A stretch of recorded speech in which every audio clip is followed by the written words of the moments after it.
હળવદ રાજપૂત કરણી સેના હિન્દુ સંગઠનો દ્વારા મામલતદારને પાઠવ્યું આવેદનપત્ર।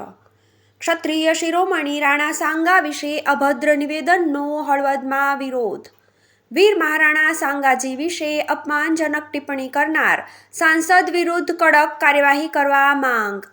રાજપૂત કરણી સેના, વીએચપી, બજરંગ દળ સહિતના હિન્દુ સંગઠનો દ્વારા મામલતદારને પાઠવ્યું આવેદનપત્ર।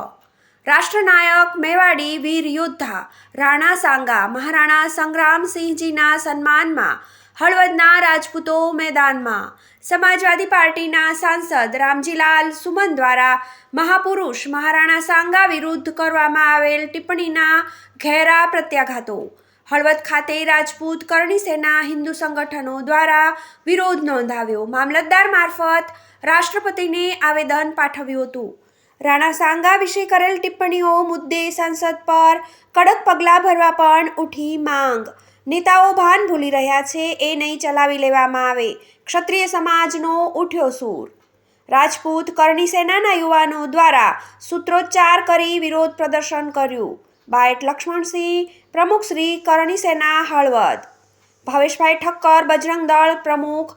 વાદી પાર્ટીના સાંસદ શ્રી રામજીલાલ સુમન દ્વારા જે વીર રાણા સાંગાના વિશે જે અભદ્ર ટિપ્પણી કરવામાં આવી, એ ટિપ્પણીને વિશ્વ હિન્દુ પરિષદ અને સમસ્ત હિન્દુ સમાજ સખ્ત શબ્દોમાં વખોડે છે અને આ દેશની એકતા અને અખંડતામાં દરેક સમાજના લોકોનું યોગદાન છે।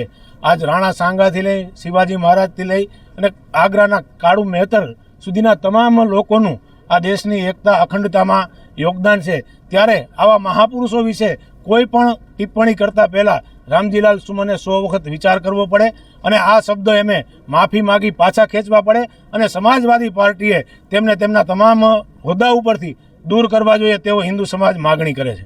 આજે મેવાડના બનોતા પુત્ર મહારાણા સાંગા જે દરેક હિન્દુઓનું સ્વાભિમાન છે, અભિમાન છે, તેમના વિશે જે ટિપ્પણી કરાતા કરણી સેના, વિશ્વ હિન્દુ પરિષદ, બજરંગ દળ અને હળવદના તમામ સમાજના લોકો 18 વર્ણ મળી અને ગામમાં રેલી સ્વરૂપે શિસ્તબદ્ધ રીતે મામલતદાર ઓફિસે આવી અને મામલતદાર સાહેબને આવેદનપત્ર આપી અને આ જે નકારાત્મક માનસિકતા ધરાવી અને આ દેશની શાંતિ દોડવાનો પ્રયત્ન કરનાર આ હરામી તત્વની વિરુદ્ધ કડકમાં કડક કાર્યવાહી કરવામાં આવે તેવી તમામ અહીંયા હાજર લોકોએ માંગ કરી છે।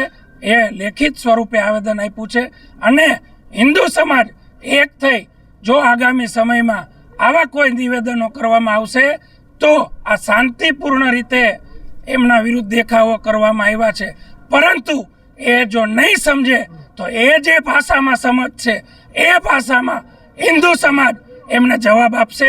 એવી અમે બધાએ આજે સંકલ્પ કરી અને નેમ લીધી છે। અને સંસદ ભવનની અંદર સમાજવાદી પાર્ટીના રાજ્યસભાના સાંસદ શ્રી રામલલનજીએ જે નિવેદનો આપ્યા છે એ નિવેદનો બહુ વખોડવા જેવા છે કે દેશના મહાપુરુષનો તમારે બિલકુલ ઇતિહાસ વાંચવાની જરૂર છે।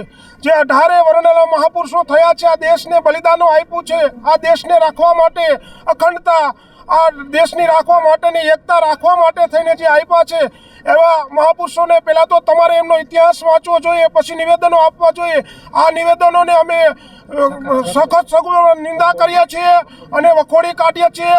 રાજપૂત કરણી સેના, યુવા સંઘ, બજરંગ દળ અને વિશ્વ હિન્દુ પરિષદ 18 વર્ણના અમે વખોડી કાઢીએ છીએ। આવા નિવેદને ના આપવા જોઈએ અને વહેલામાં વહેલી તકે સમાજવાદી પાર્ટીના એમને દરેક સભ્ય પદેથી અને કાઢવા જોઈએ અને બીજા નંબરે એમને રાજ્યસભાનું સંસદ સભ્ય પદ છે, બરોબર। અને આ હિન્દુ વિરોધનું કહેવાય કે એવા મહાપુરુષોનું તમે અપમાન કરો છો, તેનું તમે વિચારો બે ઘડી, એનો ઇતિહાસ પઢો તો તમને ખ્યાલ આવે કે મહાપુરુષોએ કેવડું બલિદાનો આપ્યા છે કે એ બલિદાનોને આપણે કોઈ દિવસ ભૂલી ન શકીએ।